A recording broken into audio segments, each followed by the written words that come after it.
Chers amis, bonjour, Shabbat Shalom. Aujourd'hui, c'est la paracha de Yitro que je vous propose d'étudier. Paracha de Yitro qui est marquée par deux temps principaux. Tout d'abord, l'histoire autour du personnage de Yitro. Et puis, dans un deuxième temps, j'allais dire la partie majeure de cette paracha, c'est-à-dire le récit du Matan Torah, du don de la Torah au mont Sinaï. Quelques mots tout d'abord sur ce personnage de Yitro. Un homme bien particulier, beau-père de Moshe, ancien prêtre suprême de la tribu de Midian, un homme qui a fait son cheminement personnel au sommet de la hiérarchie des prêtres de Midian. Il a rejeté cette religion et a exploré d'autres religions, d'autres foi polythéistes, et est arrivé à la conclusion que seul le Dieu unique existe. Pour cela, il a été chassé, s'est retrouvé isolé avec sa famille dans une oasis quelque part dans le désert du Sinaï. C'est là que Moshe l'a rencontré pour la première fois, fugitif d'Égypte, et qu'il a épousé sa fille Tzipora. Voilà Yitro qui, après avoir entendu les grands miracles arrivés au peuple d'Israël, vient rejoindre ce peuple d'Israël. Et il sera l'objet d'un respect immense de la part de Moshe et d'Aaron et de tout le peuple. Yitro, également, va donner des conseils quant à la construction d'un système judiciaire tout à fait adéquat. Ce qui est extraordinaire dans ce personnage de Yitro, voilà un guerre, quelqu'un qui se convertit au judaïsme. Et sa grandeur fait que la paracha dans laquelle on va exposer l'histoire du Matan Torah, cette paracha-là va porter son nom. Quel mérite extraordinaire! Il a finalement beaucoup de mérites. Le premier, c'est de s'être rapproché du peuple d'Israël par un cheminement personnel, intellectuel extrêmement fort. Et le deuxième, d'avoir conseillé Moshe sur la mise en place de ces tribunaux à différents étages pour pouvoir juger le peuple de façon adéquate. Passons à la deuxième partie, la partie centrale de cette paracha, c'est-à-dire le Matan Torah. Les Béné Israël arrivent au pied du mont Sinaï le premier jour du mois de Sivan, Rosh Chodesh Sivan, et puis ils vont se préparer. Moshe va monter d'abord seul sur la montagne, rapporter son nombre d'instructions, et puis on se prépare au mont Sinaï. La montagne va être entourée par une haie de plantes pour empêcher que les Béné Israël y montent. Les Béné Israël se préparent, nous sommes le 6 Sivan, jour du Matan Torah, qui sera célébré par la fête de Shavuot, et on nous raconte, bien sûr, que les Béné Israël ont entendu les Aseret Adibrot, les 10 commandements. Alors, pas tout à fait la totalité des 10 commandements. Midrash explique qu'ils ont entendu tous les 10 commandements en une seule parole, en un seul souffle, ce qui est bien sûr impossible à l'être humain de faire. Mais après, Dieu a commencé à énumérer l'un après l'autre ces Aseret Adibrot, ces 10 commandements. Je suis l'Éternel ton Dieu qui t'a fait sortir d'Égypte.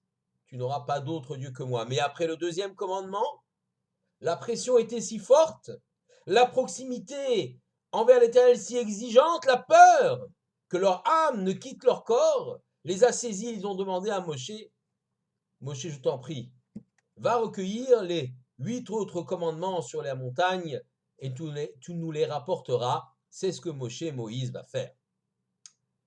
Mais juste avant le Matan Torah, il y a cette phrase extraordinaire que les Béné Israël ont prononcée, pour lequel le traité du Talmud, dans la Masechet Shabbat, eh bien, dit la chose suivante. Amar Rabbi Elazar, Beshaha sheigdimu Israël nase venishma, yatzta bat kol ve'amra lahen mi gila lebanai raze, shemalche hasharet mishtamshim bo. Rabbi Elazar dit, au moment où les Béné Israël ont prononcé cette phrase fameuse Naaseh venishma, nous ferons et nous comprendrons. En faisant devancer le Naasé, nous ferons. Devant le Nishma, nous comprendrons. Alors une voix céleste est sortie et a dit, qui a dévoilé à mes enfants ce secret extraordinaire que seuls les anges de service sont capables de connaître et d'utiliser? Ainsi se conclut ce passage de traité de Shabbat, Masechet Shabbat, Daf Pei 88, Hamoud Aleph, folio A. Il nous faut donc nous pencher sur cet extraordinaire secret du Naasé Venishma. Nous ferons et nous comprendrons. Nous ferons d'abord et nous comprendrons ensuite, ou peut-être nous ferons et nous comprendrons simultanément. En tout cas, c'est pas nous comprendrons et nous ferons. Certainement pas. Dans notre paracha de Yitro, d'ailleurs, cette phrase n'est pas rapportée. Dans notre paracha, il est rapporté simplement la phrase suivante.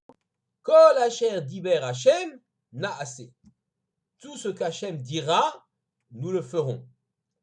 Il faut aller chercher dans la paracha suivante, celle de la semaine prochaine, celle de Mishpatim, pour trouver cette fameuse phrase du Naaseh Venishma. Voici ce pasouk, donc dans la sidra de Mishpatim, chapitre 24 du livre de Shemot, verset 7. Vaikar Sefer Abrit, Moshe a pris le livre de l'Alliance, la Torah, Vaikra be'ozne ha'am, il l'a lu aux oreilles du peuple. Vayom où ils ont dit, Kol asher diber Hashem naaseh venishma. Tout ce qu'Hachem dira, nous le ferons et nous le comprendrons. Donc deux temps, un premier temps, un verset où on nous rapporte que tout ce qu'Hachem fera, les bénis Israël ont dit, tout ce qu'Hachem dira, les bénis Israël ont répondu, nous le ferons. Et là, ce deuxième verset, où les bénis Israël ont bien dit, Naaseh venishma, nous ferons et nous comprendrons. En vérité, toutes ces phrases ont été prononcées avant le Matan Torah.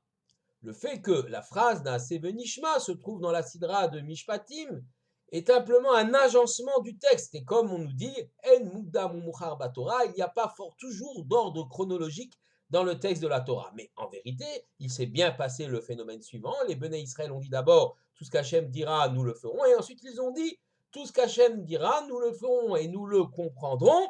Et puis, la Torah a été donnée. C'est dans cet ordre-là qu'il faut comprendre les choses. Alors, analysons ce Naaseh venishma. Nous ferons et nous comprendrons. Tout d'abord, c'est un formidable acte de émouna, de foi en Hachem, avant même de savoir ce qu'il y a dans la Torah. Nous voulons déjà l'accomplir, Naaseh, et nous la comprendrons après. Et puis aussi cette forme d'intelligence, pour comprendre les choses, il faut les vivre. Naaseh, vivons les choses de l'intérieur, vivons un Shabbat pour comprendre le Shabbat, vivons la cacheroute pour comprendre la cacheroute. Un jour, je m'en souviens, j'étais étudiant, on avait posé la question au Rav Adin Steinsaltz, Zechrono Livracha, Zechet Tzadik Livracha, ce grand maître, si quelqu'un ne pratique pas la Torah et les mitzvot, pas du tout, il fait rien, ou il est non-juif, ils n'ont pas soumis à la Torah ou aux mitzvot, est-ce qu'il peut comprendre véritablement, profondément la Torah? Et le Rav a répondu de façon un peu provocatrice, mais très intelligente. Eh bien, laissez-moi cette comparaison, vous présenter cette comparaison. Un homme qui malheureusement n'a pas de jambes ou a les jambes paralysées. Cet homme-là est très riche. Il se paye tous les professeurs de danse du monde. Et après des mois et des mois d'études, il dit enfin, je sais danser. Ben, évidemment, il ne pourra jamais danser. C'est la même chose. Si on ne vit pas profondément les choses de l'intérieur, Naaseh, comment pourra-t-on les comprendre? Comment pourra-t-on arriver au Nishma? Je reprends également une idée très intéressante que nous rapporte le Rav Moshe Bochko. Il dit que dans les tfilines, dans la paire de tfilines, la tfila du bras, tfila shel yad, et la tfila de la tête, tfila shel rosh, il y a également une allusion au Naaseh venishma. Tfila du bras, le phylactère du bras. Naaseh, c'est l'acte. L'acte est symbolisé par le bras qui agit, qui construit. Dans la tfila de la tête, bien sûr, le phylactère de la tête, c'est le nishma, c'est la compréhension, la réflexion de l'homme. Eh bien, dans la pose des tefilines, on ne peut pas séparer le naasé et le nishma. On commence d'abord par agir en tant que juif de façon quasi instinctive. Il faut agir en tant que juif. Il faut faire les mitzvot avec confiance en l'Éternel, avec Emouna, et le nishma viendra après, et la compréhension va suivre. Deux halachot, deux lois concernant cette filine. Tout d'abord, il est interdit de parler entre la tefila du bras, le phylactère du bras, et la tefila de la tête, le phylactère de la tête. Tout cela pour bien comprendre que ces deux éléments sont liés. Il ne saurait y avoir une pratique de mitzvot sans une recherche de sa compréhension. Le naasé doit arriver au nishma. L'acte doit arriver à la compréhension de cet acte. Il faut y réfléchir. Deuxième halakha, il n'est pas permis de porter la tefila de la tête, du roche, sans avoir la tefila du bras. Là aussi, un enseignement très fort. On ne peut pas intellectualiser le judaïsme, penser que le judaïsme est quelque chose qui est tout spirituel ou tout intellectuel, sans une pratique. La pratique, la mitzvah, porte le sens, et puis la pratique se transmet. La réflexion, elle, a du mal à se transmettre, elle est très personnelle. Alors on voit bien que dans cette finine, c'est tout le naasé venishma qui est ici présenté, qui est ici proposé. Autre idée, également rapportée par le Rav Bochko, Moshe Bochko dans son Sefer, dans son livre Egyoné Moshe. Il explique. Regardez. Naasé, il y a une dimension collective. Nishma, il y a une dimension plus personnelle. Je m'explique. Il existe une phrase dans le traité du Talmud, Maserhet Brachot, Daf Nun Chet, c'est-à-dire à la page 58, Amoud Aleph, folio A. Je lis. Aroe Ochluse Israël Omer. Si on est amené à voir une foule de juifs, grande masse de personnes juives, on doit dire Baruch Chacham Arazim, béni soit le sage des secrets, celui qui connaît les secrets, l'Éternel. Chez Ein Da'atam Dome Zelazé, leur esprit de chacun des hommes constituant cette foule, aucun des esprits ne ressemble à l'autre. Ein Partsufehen Domin Zelazé, et leurs visages ne se ressemblent pas les uns les autres. En d'autres termes, il faut louer, il faut faire une bénédiction, il faut remercier l'Éternel pour le fait que au sein du peuple juif, au sein de cette masse de population importante, il y a des individus et que chaque individu a une originalité et est différent des autres. Chaque individu a sa réflexion, sa pensée. Chaque individu a un visage qui est différent. Ici, on sait que le visage, les traits du visage, l'expression du visage et l'émanation de l'âme de chacun d'entre nous, alors on comprend que chaque visage est et doit être différent, et cela constitue la richesse du peuple juif. Alors il faut ici comprendre les choses. Le naasé, c'est l'accomplissement des commandements et des mitzvot.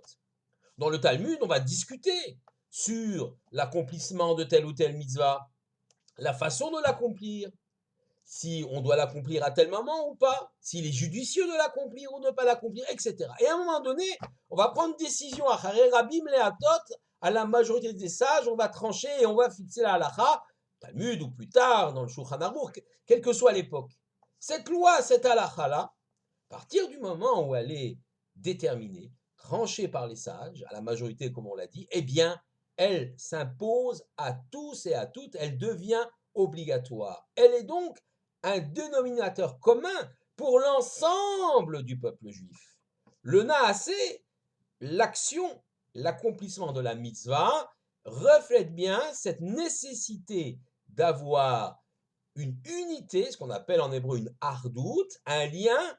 Les gens, les juifs, vont tous pratiquer la même mitzvah, c'est ce qui fait le ciment du peuple juif. Le Shabbat, même s'il y a des nuances ça et là, la cacheroute et les grandes halachot sont communes à chacun d'entre nous. Et c'est ce qui fait l'unité du Ham Israël, du peuple juif. Imaginez si chacun vivait la halacha extrêmement différemment. sur les grandes bases, les grands éléments, s'il n'y avait pas ce dénominateur commun. C'est ça le Naasé.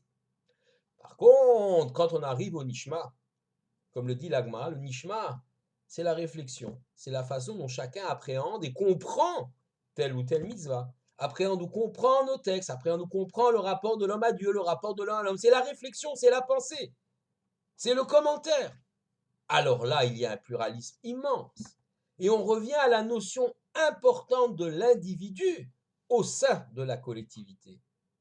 S'il n'y avait pas cette latitude et cette liberté, laissée à chaque individu de comprendre, de réfléchir avec ses propres capacités intellectuelles, nous ne serions jamais arrivés à cette richesse dans le judaïsme.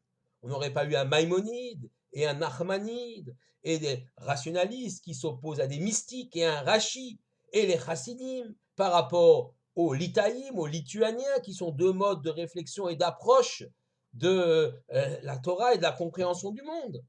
On n'aurait pas eu cette richesse, cette diversité qui fait la force du Ham Israël, du peuple juif.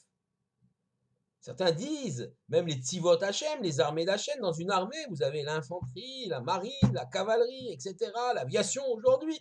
Donc il y a une disparité dans le peuple juif, un pluralisme sur la réflexion, sur l'accent mis sur telle ou telle chose. Pluraliste parfois sur des minagim, des coutumes, les Sfaradim, les Ashkenazim, les Yéménites, etc.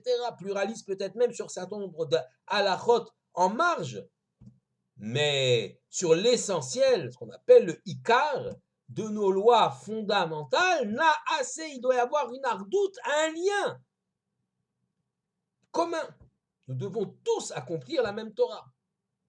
C'est pourquoi, eh bien, cette phrase Naaseh Venishma porte un secret extraordinaire, le secret du peuple juif. Nous sommes à la fois une nation, une collectivité, une entité collective, dans laquelle chacun d'entre nous va accomplir des gestes communs, c'est le Naasé, vivre des moments communs, mais dans lequel la collectivité ne nie pas et n'écrase pas la valeur de l'individu, c'est le Nishma, la réflexion, qui la reste personnelle. Voilà la force du peuple juif, et voilà ce qui fait que le peuple juif, avec sa Torah, a traversé l'histoire, une dimension collective, la hardout, le lien, l'unité, la base dans laquelle peuvent s'épanouir des individus et des individualismes extraordinaires, divers et variés.